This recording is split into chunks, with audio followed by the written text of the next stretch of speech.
And there we have it. It's official. It's a meeting. So let's start with introductions. I know we all know each other, but someone watching the video may not. Anybody want to start? I'll start. Brenda Churchill, select board member, candidate for Franklin 6. And that's all the electioneering I'll do tonight. Excellent. Next. I'm Leilani Ward, resident of Bakersfield and eager member of this group. Sharon Lawyer, resident of Bakersfield, and as well, this process is taking us in interesting directions, and I like the challenge. Rachel. And I'm Rachel Santos, recently moved to Bakersfield. Excited to have a community hub and be part of creating it. And I'm John West, resident of Bakersfield as well, and also select board member. So thanks for everyone joining tonight. This is pretty much our core. So that, I don't expect to see anyone else. I didn't get anyone else to reach back out and say they were interested in coming and or joining. So I assume this is it. New business. I just tried to put together an agenda so we can roll along quickly. Under new business, Brenda, do you want to inform the team what you had asked of me the other day? Was that about abandoning the general store as a focus for our efforts? That was one of the things. And then you were saying about your scheduling and what you can do and what you can't. Yep. I'm actually going to turn over any of the leadership that John is so aptly put up for the last few weeks and few years or a few months anyway. As I get into campaigning, I will stay in touch. I will understand what's going on, but I feel that I can't give it 100%. And when I attain my seat in the legislature, I will make sure that we talk favorably about town centers, especially for Fletcher, Bakersfield. And there's a beautiful community center in Fairfield that I've been attending to now, and I'm volunteering some time on Tuesdays with, and really good food. So something of that nature would be so delightful to have as part of the Brigham remodeling job that we're doing over there. So I think we need one. I know we need one. I know that is a goal for the group and for should be residents of Bakersfield. And I'm grateful that we all got together and started this up, and it's still fun. It's still fun to look at the possibilities. Thanks, everybody. So thanks, John. On the other subject matter, Brenda had mentioned the store, and Sharon did a whole bunch of research on the store. And if you want to give us a quick update, Sharon, on the store and what you had found out. Yeah, I think you all got an email. I should have pulled it up as reference, but the bottom line is Larry refinanced 7 years ago, and it was still for quite a bit of, I think it was 122, originally it was 140. I think he bought it for 150. If anybody doesn't have that information, I will email it to you. I just didn't put it up in front. And then what I also learned was last year, he actually bought his daughter's place of residence on Waterville Mountain Road. She had gone through a divorce, and that was like $224,000. So according to my calculations, he's over $325,000, he and his wife, in debt. I have tried to reach out to him. He says he returns calls between 6 and 9 p.m. I have not been successful. I've done it sort of hit or miss. But I also feel like I'm not sure how much wiggle room he would have knowing that finance and, his financial situation. We also don't really have an idea of when Sean is moving out. That was one of the questions I was going to ask him, but I don't see much change there. So to me, looking at it without knowing what you, John, and a couple of the other guys looked at, I would be more optimistic, but when we look at the structure in a more objective way, I do have real concerns for that price. Right. One of the things, and John, if I may just interject, one of the things that we have continued to learn about the process from other stores that have done this is that you want to enter it with as little debt as possible to almost make sure that you succeed. When you have a lot of debt, and we're talking anything over $70,000 or $80,000, that just is a burden because the stores simply don't make that much. If you have an operator that comes in and he guarantees it, great, but that's nothing that you can predict. And Right. we both, John and I both agreed that we wanted to do this and hand the operation over debt free so that it allows whoever operates it and the entity that we become to be as debt free as possible. And that's in fact the common line, the common denominator in most of the stores and the people that I've talked to. They enter in this with zero debt, and they do that by buying very smart and borrowing money and getting contributions and a lot of fundraising involved. So frankly, nobody's jumped forward with a lot of interest in fundraising other than some folks. And I think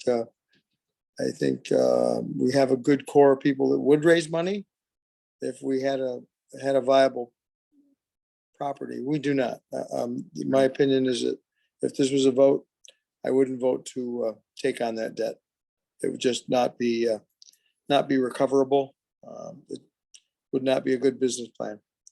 I think you make an interesting analogy to the community center because it's not a store, but it's that community hub, which some of us have started shifting our thinking a little bit, knowing that, you know, we're not that far from places. I mean, I love the whole fresh market idea, but whatever it is, we have to make sure that people come. And I think what was cool with the community center in Fairfield, I believe they got that for nothing because it belonged to the town. The school stopped functioning. And then we gave them the church where they've had performances and done fundraising. So, I mean, we sold it for $1, but I agree with you, like having to start to purchase a building does not make sense in any big way. The fundraising should be for what you want to do with the building to make it something. Right. Make it Leilani, you a have bold- anything to say? Sorry, go ahead, Brenda. No, go ahead. Thanks, So I John. was just going to see if Leilani or Rachel had anything to comment on it, but Yeah, I think everything that's been said is very valid. I still think that, I mean, I think it's a big conversation to have to entirely shift our mission and our goals. So it kind of sounds like that's the conversation that's being pitched, is that we abandon building and abandon mission or re-identify what that is. Yeah, so I'm just kind of curious about that. It's a pretty big shift. I agree with you, Leilani. Actually, yesterday we went and checked out the Cooper Tire building, me and Sharon and John. And we were just kind of spitballing a little bit about that shift, about some different fresh ideas. And I don't mean to jump the gun, John, if you have okay. okay. And afterwards, it just kind of left me wondering if we could have like an open conversation about what everybody's idea of what this is going to be. I feel like it would be a lot easier, more one foot in front of the other, if we had a common idea and group understanding of what we're actually going for. Because I feel like Leilani was saying, and like the conversation's going in that direction, like it's shifting from the market, with the pizza night and the deli and the coffee and that kind of thing, or to maybe something else. I don't know, Yeah, Brenda, do you have something to say? No, and thank you. I think to Sharon's question, we do not abandon the thought process that we've all started here, because we had some really great ideas and some thoughts about fundraising and should we incorporate, should this group become formal? We have really objectively looked at the property and it may just not be worth it. So abandoning the property and changing our sites, definitely more thoughtful and maybe with more planning, something will come up. One of those houses goes up and we can get it rezoned commercial and we could go right into a house and take care of that in a way that makes sense for the community. There's so many possibilities. Brigham is probably 5 years out. Do we want to plan for a facility in there? Do we want to think about being part of that process? This could be a great ad hoc committee that could lend itself for fundraising to the Brigham as well. So a lot of possibilities. I think we should look at it as keeping the group together and making a decision to say, well, we're not going to go after the house. And since we put no offers in it, or I'm sorry, go after the store, since we put no offers in on it, maybe we'll have an angel millionaire that'll come in and buy it and want to move out of Boston and fix it up. So that would be my hope. So just so everyone knows, and this was, we had an ad hoc kind of conversation after looking at the Cooper Tire place last night, which is right across the street from the Irving gas station. It's a gas station. The facilities itself, it has its challenges. It is a old repair shop. So, you have all the challenges with, it's been used to work on cars. There's a pit. There's actually like a 6-foot pit in the floor. We'd have to fill that. There's all kinds of stuff. Is it the right place? We discussed a couple different things about it. Principally, we were talking, we're right across the street from the Irving, and if we're selling coffee and all, we're literally going to try to compete with Irving. We talked about the other businesses literally in town and just outside of town, and what they're doing and what they're offering. So we started rolling back a little bit further, and we're like, okay, building. We have the old store, which is dangerously close to being just a money pit. It's nothing. It's a money pit, and we would have to fundraise a ridiculous amount of money. The Cooper Tire place, we'd have to get it rezoned. We would have to get, because it dealt with oil and different chemicals from the cars, we'd have to get that checked out and talk to someone. I know Rachel was saying she knows someone down in the state she can talk to a little bit about that. We talked about, I still love the big lot next to the firehouse. First off, there's nobody living on either side of it per se with the firehouse, so you don't have to worry about families and noise and stuff like that. So it gives us a little buffer. It's an empty lot. So how much would they want to charge for a half acre of land? And then we would fundraise to build a building on that land and put some kind of septic system in, or the old hardware store, as far as I understand, was a hardware store there that burnt down for the three of us who weren't here back when that was built, that actually had a building on it. I don't know if the septic system's still there or what they did, the tank and everything else. And then the other option is, as I said, the Brigham, they're opening up, and that's almost like you have, if you want to open a store that sells sandwiches and pizzas, you have like a captive audience. This is not that everyone there would be 55 and older, but you have a captive audience. If they have a small general store downstairs, it may be the place to do it as well, because we could do things out of there. Yeah, Brenda. No, I just saying I'm back. I had to take a bio break. Welcome. I'm better now. I am interested in hearing more about that idea, John, and like how it would work against the backdrop of a senior living facility. I guess when I hear that, I'm thinking of more of a nursing home type situation. Is it not going to be that? No, it's a 55. It's a 55 and older community that will also, a percentage will be 55 and older, and then there'll be other folks there. But it usually in the 55 or older community, no, it's not even that anymore. It will all be 55 and older, but it will be various income levels, and most of them will be single apartments. I think you guys, if this is a wish, only because it's a little contentious right now in my household bringing this up. You know, I run feelers by Lance to just see, and including a couple of other things people have thrown my way. And I think they have some pretty definitive plans with the rooms.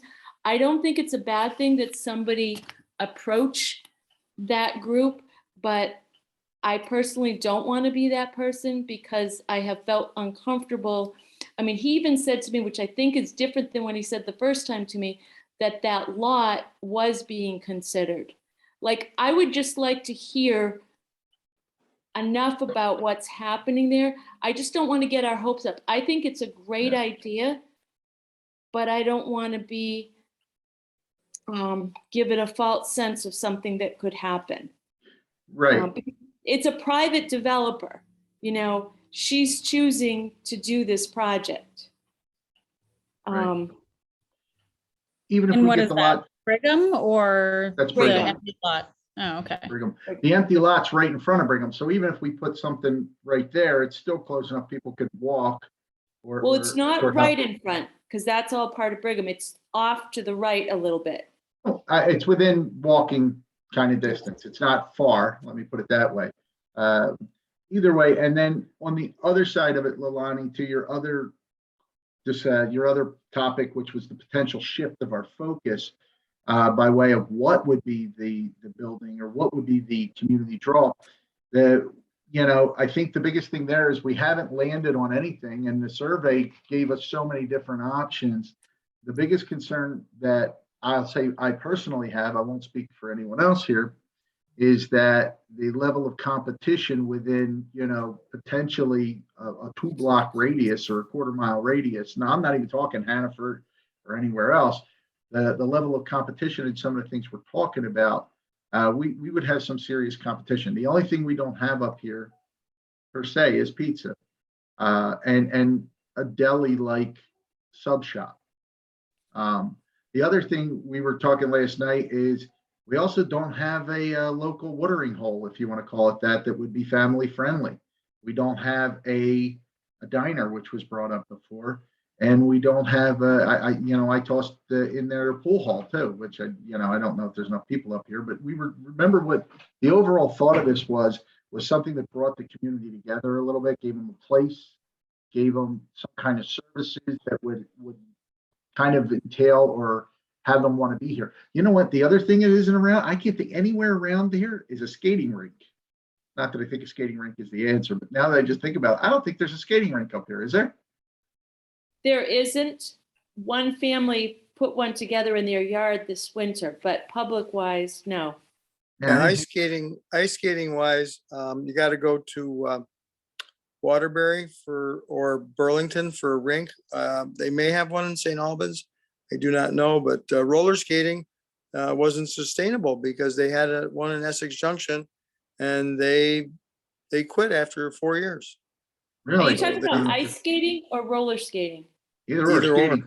Because you can, if it's ice skating, you've got enough people who play hockey up here, right? Where do they practice? BFA, Collins Pearly. Okay, so they go down there.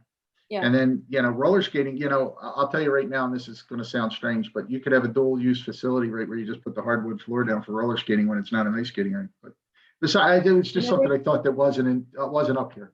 We were kicking around this last night. Sorry, Sharon? There used to be one on the Tyler Branch Road, if you can believe that, in Enosburg. Yeah. Really? Yeah, it was, you could Hillside. tell. There was also a facility in, I don't know if it was Underhill or Jericho, that was exactly the same structure that is now apartments. Mhm. So if you go, I forget what road it is, but you can actually see it. It was exactly the same structure, probably built by the same people. But what we were saying is trying to find something that we would have people coming to on some form of regularity. The problem is, coffee, a bakery, coffee. Yeah, I could see that too. There's nothing up here. There's no, because I will not call the Irving a bakery. I mean, they have a couple things that are wrapped up in Saran wrap, thank you. Saran wrap, but that's about it. It's not really a bakery.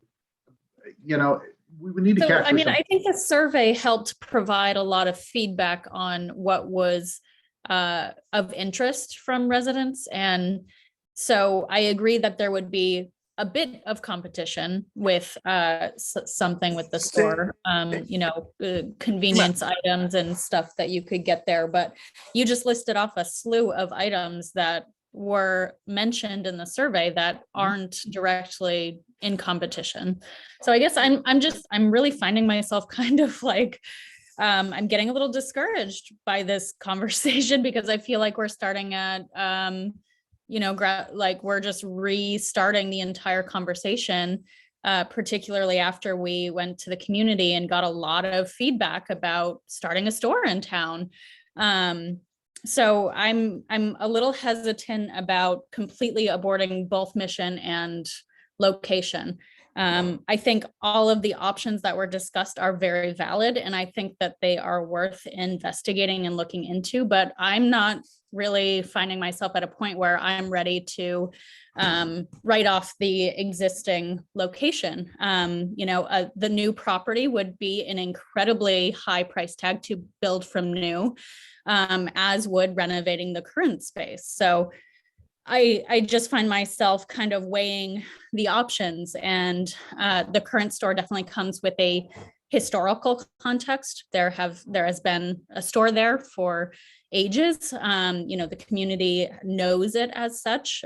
So there's a lot of context that isn't necessarily financial. There's social, there's historic context that does come into play into that location, which I think are all very important aspects to consider as well in that option. So, I'm not saying I'm opposed to all of these other options. I think they are very good options to look into, but I don't agree with completely aborting that option yet.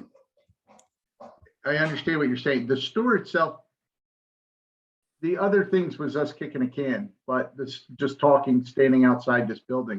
Sorry, I'm just trying to see what their current asking price for the store is. The store itself, Lonnie, if we're paying $200,000 for the building, right? And then we got to tear down most of the building and rebuild it, it's going to be a fortune. Right, I'm aware. And Right. so would buying land, adding an entire new septic and building an entirely new facility. On the other side of it, buying the land, a half acre. I don't know what a half acre goes in Vermont, but I'm almost positive it's probably like 10, 12 grand, 15 grand. There is definitely a difference. If we're tearing down the building and building almost a whole new building in its old location, and we have to move it further back on the lot, was one of the other discussions because it doesn't have enough frontage for parking. Right, but we don't know if that's needed or if that would be the solution. And I thought that was our next step, was to do some professional investigations to get actual professional opinions on the condition of the building and what would be needed. Okay, I mean, we still have to wait for the building to be emptied out before we can even do that. So, and it doesn't look like it's going to hit the May timeframe, which means it's going to be the July or August timeframe, which was the next time that he was saying that, if he didn't hit May, they were staying till July, the end of July. So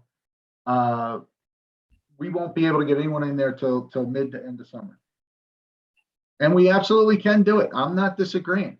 I didn't say I'm a home inspector. I can tell you that I wouldn't want to be in that building. There's so many things inside that building that need work on it. And you guys. I just wanted to review too, John, if I may. The Preservation Trust said they would help us fund the engineering study to actually get down to what the price would be to bring it up to code and to be able to use it. And we're talking probably $30,000 for that to happen. And that's just the investigation. Their support is based on preserving existing infrastructure in communities. That's their base. So, he expressed that there would be some kind of support if we were looking at an option of a new facility, but their main focus is to support projects that are rehabilitating and invigorating infrastructure that currently exists. Yeah.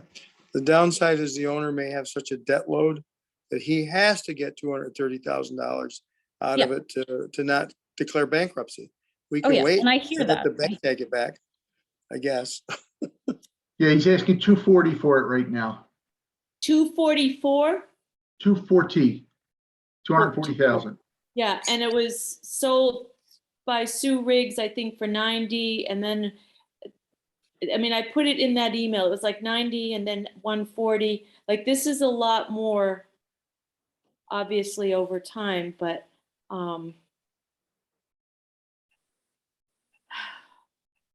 Yeah, I'm just looking for it. I mean, I guess for me, it's the whole idea. It's overwhelming to think about. It's one thing to think about leasing a building, and I don't really like the idea of leasing, but then if there's a structural problem, it's not yours.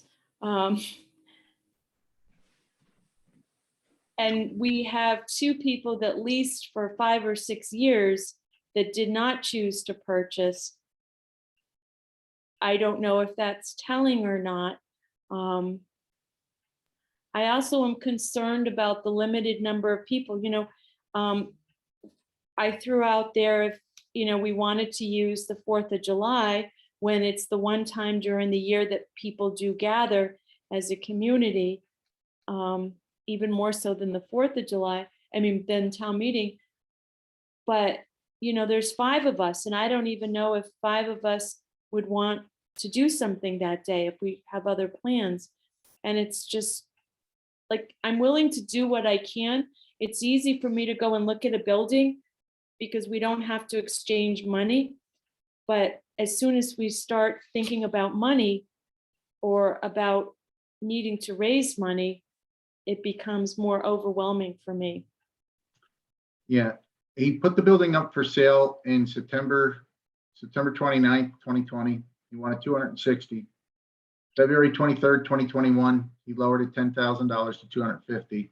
The last time a price change was a year ago, almost a year ago. It was June 28th, 2021 at 240. He hasn't moved off of that in almost a year. As for the 4th of July, Sharon and I were talking again last night, and we were talking about like 50-50 raffle. That way, there's a known quantity. If we sell enough raffle tickets and the person's going to get 50% of whatever that pot is, and the other 50% goes into the fund for this. But then it comes into the questions of, if we're going to start doing this, we have to open a bank account or something. We have to, and I know that the gentleman had said that we can use them in the interim, and that's fine. But eventually, we have to open up bank accounts and things like that to get this moving. And absolutely, if we plan to move forward, we're going to have to do this one day or another. And I think if it feels like we need to get an assessment of the store, a professional assessment, then maybe that's the first expense we should be looking at. And if we can get it covered through Vermont Preservation, great. I'm not adverse to having somebody look at it. I guess I'm just not getting my hopes up. Right. We did go over and look at the rental, which won't work. Mark's rental, the building, the red building, that won't work. Just to get things started. And by no means do I want to make anyone feel overwhelmed by this. It's just conversations, because there's not much we can do at this moment. We're kind of, we don't have the capability of buying the store at this moment. We need to buy the store outright and have the funding for the repair of the store outright, because we can't afford, like, if you buy the store for, let's just say we pay $240,000 for it, that's over $2,300 a month. It's almost $2,350 a month we have to get together for the mortgage, it says, right? Wait a minute, I'm fibbing to you, I apologize. That's, we have the taxes, the mortgage and everything else we have to get together. You're looking at probably $2,000 a month or on the lines of it. And, you know, so that's now, of course, if we get somewhere in between that number changes, you know, if we get some kind of donations or something there. But the main thing is we need them out of the store. If we really want to go look at the Bakersfield store, the Village Deli, we need them out of there and we need to be able to go in there and everybody can look at it. And we need to be able to send somebody into, you know, some folks who actually professionals who do this and give us their assessment, engineers and or whatever it may be, and give us an assessment. We had a certified or a licensed electrician go through this, and the electricity isn't going to work. The service is 90 amps. Most people have a 200 amp service at their house. It's a 90 amp service or 100 amp service, at least at their house. It's a 90 amp service there, and they have knob and tube in the basement, and they have exposed wire. So he went through and looked at that and came out and said the electric's got to be redone. And as you know, from last night's discussion, commercial buildings have different code than houses. And to Brenda's point, Brenda had said that the building has not been occupied as a store, so we would have to go get that all redone again as well, just to get that up and going. Which So- means we wouldn't be grandfathered for anything that they had previously been. Yeah, Brenda, I don't know if Brenda stepped away or not. Brenda? I'm still here. With regards to the length of the store not being a store anymore and not occupied per se, except for a storage unit. Oh, look at you, you're going with sunglasses. She's all Hollywood on us. I'm heading out though. With regards to the store, if I remember a conversation you and I had a while back, you had said that we would have to go for, nothing would be grandfathered. We'd have to go and get that all redone again. Is that correct? Yeah. Because it's been vacated too long? Well, no, it's not. It's been vacated too long. It's going to change hands. When it changes hands, anything that the previous owner was granted isn't going to move forward with them. And that means that if we're going to have it as a commercial establishment with a residence over the place that's cooking with an open flame, there's got to be a fire suppression system in there. There has to be plumbing adequate for the tenants and the store. There's a whole bunch of things that are going to have to get redone properly, including probably the septic system. And that may be inadequate for any kind of residence because the store it's the Department of Environmental Conservation. They'll determine what we need there. So some of these things you can't answer until you ask the questions of the right person or the right agency. And that's fine. I mean, you can certainly do that. That's the case for all options. Yeah, absolutely. It is but in Brigham's case, it isn't built yet. So you know that it would have to be added, and in the empty lot, it would have to be built. So we would build it to the commercial standards. We won't be trying to work within the structure that's there. But we have to say, listen, the long story is the store's still occupied. There's nothing we can do. We're sitting here on our hands. The fundraising piece of it, we were trying to put together some fundraisers, but that didn't quite happen the way we thought it was going to happen. Right where things were going to be much more moving and fluid. To Sharon's point, we have 5 people. There's a lot of folks who, when it's built, they'll visit, let them know when we're building. They may send their significant other over to swing a hammer, things like that. But we don't have the level that we need to do some stuff. And that's not saying don't do it. What I'm saying is that I think the option for the 50-50 at the 4th of July is the best option we have right now for a fundraiser. I did talk to Rosalie about her land and the pavilion. They use the pavilion and all. And of course, we're going to have to give something to Rosalie for the use of the space. And then anything on top of it, if it's a farmer's market type thing, like we were talking, Brenda's concern was we're off the main road. We should have it in front of the cemetery and the park. But you still have to, you're going to be renting tables. You're going to make maybe $10 a table or $15 a table, and they're going to sell their farmers market goods there. all day, and they bring their own table. Go ahead, Sharon. I mean, interestingly enough, last weekend, we have the Three Sisters Baked Goods that just, they just show up there. It's kind of like the church with the pies. Nobody charges us. We drove by, I told Lance, I said, turn around. We want to support these girls. I didn't really care if I bought baked goods. I said, I at least want to make a donation. And then we found a few things, but if we are attempting to raise money, part of it to me is about the communication, but we have to be clear what this is for. It's for a study to support the feasibility of the store. I don't want to have people I don't want to raise money and not be able to say what it is for. Right. Completely. Yeah. And I think people would support something like that, but I just want to be really cautious that we don't go major fundraising until we're kind of have a plan.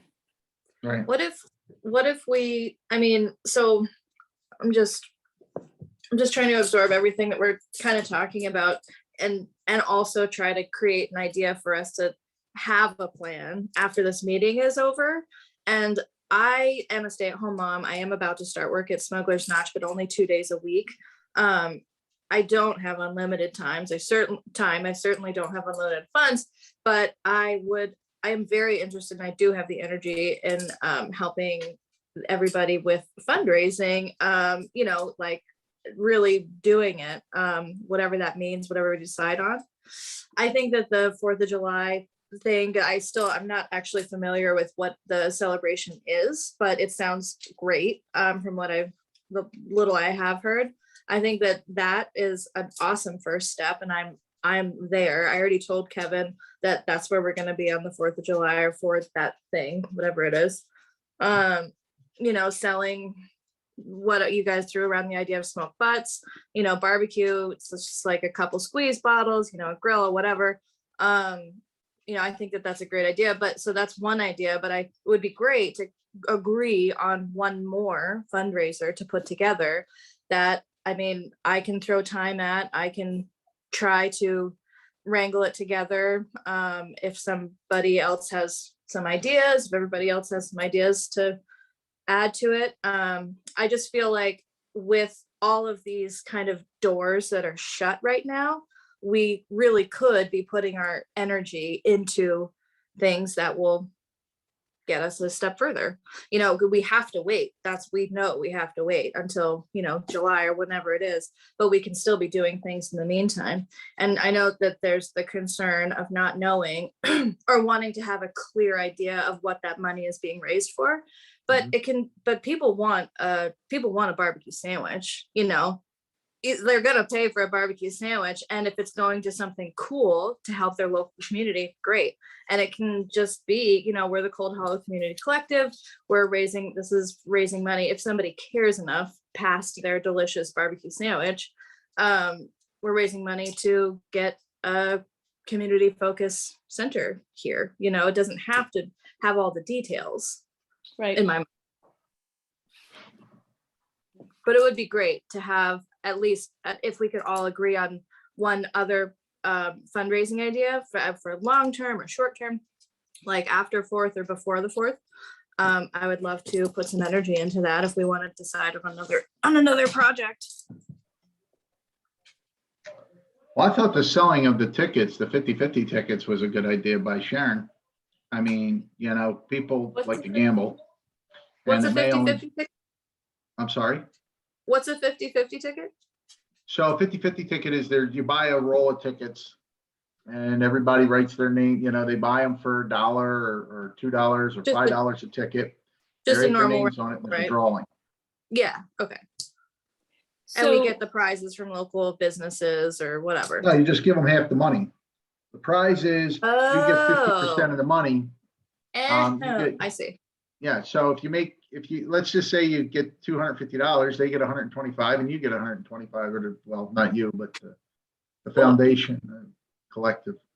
That's cool. Yeah, the cow plop, so it's really different this year because in the past, we've kind of had an on all day sort of event. And this year, it's not starting until 6. In the past, we've had a cow plop where you buy a ticket that's $5, and if the cow plops on your spot, you win the money. I think, again, I think it was a 50-50, although people in the past have given it to the fire department because it was a fundraiser for them. And it's not to say somebody wouldn't do that with us, but they certainly are entitled to their half. And then the other thing that happened is we would have a chicken barbecue put on by Special Concerns, which is now a defunct group. And it was a full meal. It was the chicken, the potato salad, the coleslaw, a dessert, a drink. You usually got asked to furnish something. And then also there were hamburgers and hot dogs that were sold, and they were actually sold all day right up until the fireworks started.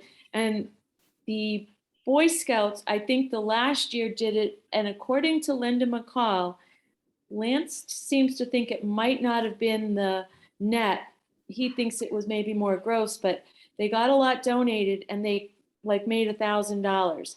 I can talk with Sam Cribb because that's actually who was the Boy Scout leader. So, I mean, it's that idea that there's ice cream they're selling. The church they sell whole pies. And then the church in the past has done strawberry shortcake. We've done it during the day, but there's definitely meal food that's lacking. The thing is, it's a commitment. You know, if it's only the 5 of us, I don't want to be cooking all day. I'm not a barbecuer. I offer to make a broccoli salad or something, or a potato salad, you know, but, and I don't think we have to feed to the masses because we have no idea after 3 years how many people would come. Some people would buy food, absolutely. Should we have hot dogs for the kids? They're on the fields, you know, would people eat them, or burgers? We also did French fries too. That's more work. There is a hot dog roller. We can access that. There is a portable grill. We could access that. I don't know if there's any people out there that don't want to be part of meetings that would be willing to cook for a few hours. You know, all of that is, and then of course, if we're selling it, it's ideal if some of it can be donated because obviously it helps with increasing our profits, but we got to get to the stores and things. And that's where I think we'd have to be really clear in communicating with them about the desire for a store or whatever it is we're desiring, community hub. I don't think a community hub is in place, Leilani, of a store. I think we're just trying to think bigger picture. Are we missing something as we're looking at all of this? I don't know. Okay, why don't we go around the table? Anybody have any thoughts? And I'll just call out a name and you say what your thoughts are. And then unless there's something else, we'll call it a night and take this away for food for thought. And we'll have to make a decision in June what we're going to do, if we're going to cook or just do 50-50 or whatever. Okay, so I'll just start by the screen I have. Sharon, do you have anything that open discussion you want to talk about? Good. Leilani? Good. It might be helpful to have an idea of what we are coming to the table at the next meeting with, or a goal for the next month. Okay, I mean, we're hoping that we'll find out the guy moves out at the end of May. So if he does, that'll give us information for June. If he doesn't, then pretty much next meeting is going to be deciding if we want to do something on the 4th of July. Okay. Brenda, you're up. Anything?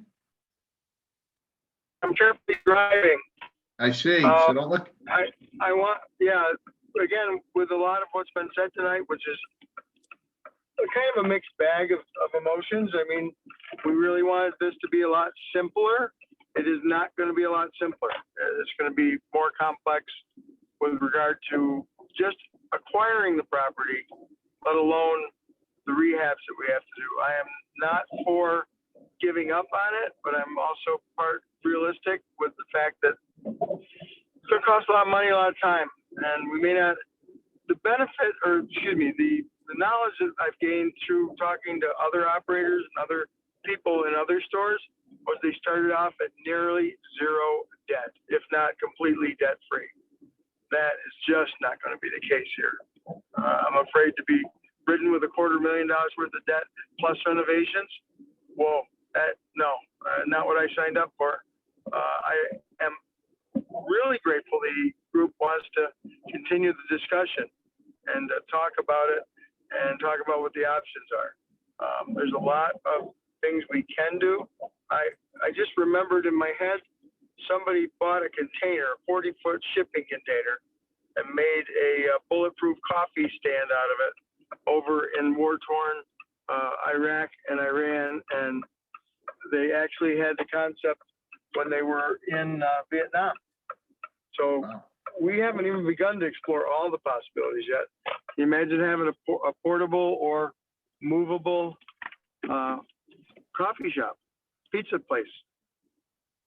You know, for $5,000, you got a container. Got to Right. find some property to park it on. But you want to talk structure? That gives us something right away. We get a lease arrangement for property. If we have to move it, we have to move it. So there's all sorts of things that we haven't even touched on yet. I want to keep the discussion going. I want to keep the ideas flowing. It doesn't have to be a historic building. I agree that that's what the Preservation Trust group wants to do. Is it in our best interest? I don't know. That's about it. Thank you. Rachel, you're up. You have anything? No, well, yeah, probably. I think I've probably got a few things rattling around in there, but I'm not really sure. They're not fully formed. I'm not really sure how to talk about them. I wish, I don't want to say too much because I do have the energy and I do have some spare time to throw into fundraising. So I do wish that we had a more, even just one thing, if we could all just say like, yeah, let's do that.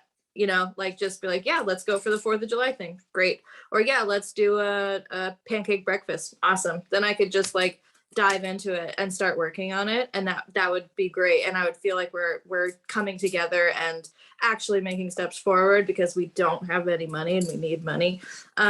So that's just what I'm thinking on right now. So, but you know, like Brenda was saying, I do want to, the conversation is continuing and I've got the energy to keep working on it. So Rachel, can I just jump in on something you said? Because maybe Sure. this will help you. So we used to have something called a hunter's breakfast in the fall. yeah, And it was pretty well received. It was done at the school. It used to be special concerns. It got switched. The students used to do it more recently as money for 8th grade or whatever, but that meant the parents. I mean, maybe when you said pancake breakfast, it kind of just got me thinking, you know, giving it some time to prepare. Come fall, the winter gets, you know, it gets cooler. Maybe some sort of a breakfast, I think, isn't a bad idea at all. I mean, I think it's a good idea. yeah. And I I mean, think a pancake copying- oh, sorry, go for it, Brenda. Yeah, I think copying ideas that work from other communities everywhere would be a great idea. While you guys were talking, now it went right out of my head. We could do a community garage sale. Bring everything into the fire department and have it there. Sell hot dogs, hamburgers there. Easy to do. We'll figure out the proceeds. Either people are going to donate all their stuff and we'll sell it and then get rid of it, or we'll figure out a formula for it. But I'd love to have a community-wide garage sale. Many communities do that, and it provides a platform for people to talk. We could have coffee. I got huge coffee urns that are sitting in my container. So a lot of ideas to run funds, but if we're going to bring community together, let's make it a first annual Bakersfield garage sale, whatever. Yeah. In Woodstock, where I'm from, every year they do called the Glad Rag sale, and they collect donations over like the whole year, I'm pretty sure. And they put it out and it's a huge thing that people like put on their calendars. It's super fun. It's like, you know, you fill a bag for $1 kind of thing, and it does great and they raise so much money and I don't know, for the Humane Society or something, I don't know. But they raise a ton of money and it's basically a community garage sale and it does great. I think it's good. And that's one thing that I've been thinking about doing. I do have a barn. It's disgusting, but I have a barn that I could keep things in, like, I don't know. I'm not sure what I could keep them in, clothing or books or whatever to keep them safe from the whatever lives in there. But I do have space to hold things if necessary. We got a whole second story in the town hall. Oh, that's right. Yep. Okay, cool. Plenty of room. Yep. Cool. If we can get permission to use it. Oh, I know some select people. Yeah. Awesome. All right, I have no others.